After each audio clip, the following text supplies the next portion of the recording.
Ah, apparently you're an elder we all look up to, and I'm glad that Scratching Cat actually got recognized for, you, well, not for, but by you.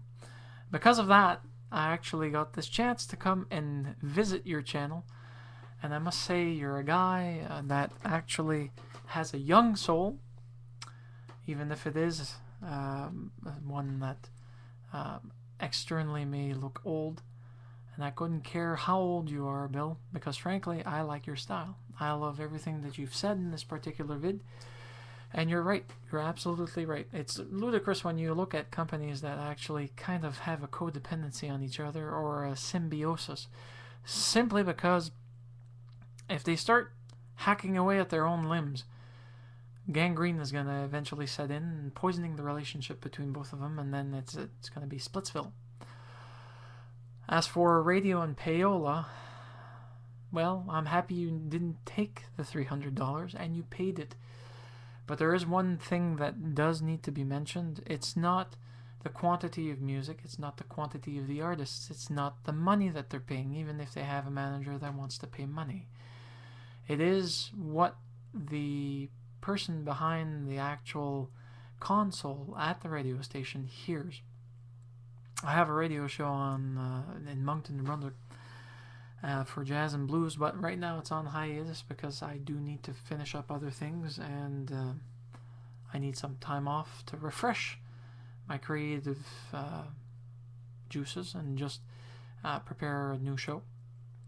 But one thing I'll never do is play an artist that, even if they sound good, when they send me new music, if it doesn't sound good at all, I'll try to give them something on the roster at least once for rotation, just to give them at least some form of recognition. And it's nice to have it mixed in with YouTube. The only thing is that for some odd reason, some independent labels might not want to have it. It's better if the artist is completely independent, then they're not out to have their own vids or music content removed from YouTube. The more publicity for them, the better.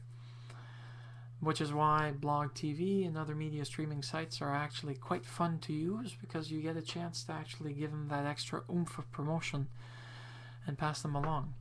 I'm quite happy over what YouTube has decided to do in regards to, well, Google/YouTube has decided to do in regards to musicians, where they're offering musicians partnerships.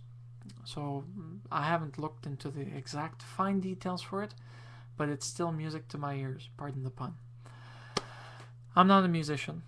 I'm a lover of jazz and blues and lots of music in between those two brackets. I have no real dissemination or discretionary powers when it comes to it, because I like all styles at least once. Depending on what it is, I may like the song more than once, I may like the artists more than once, or I may simply just say, meh, I've heard better, and move on to somebody else. So, Bill, thank you so much for doing what you're doing. You're an awesome man. Based on the vids that I've actually gone through, that you've uploaded, that you've done, I like your style, or as they say, I like the cut of your jib. I hope that you never stop, and I hope that you do have more followers in the near future, and you deserve this, because I've never seen someone vlogging the way that you do, doing it with extreme style, spunk, flair, and happiness, enjoyment of it. You deserve this. I don't give it to anyone for free. I don't send it by mail. I have no money to give. I have no other way to show it. But I provide the image because it's my shtick, and I love doing it for those that deserve it. You deserve an Image of a Scottish Smurf award. You're awesome, Bill. And I listen to my elders. Have a nice one.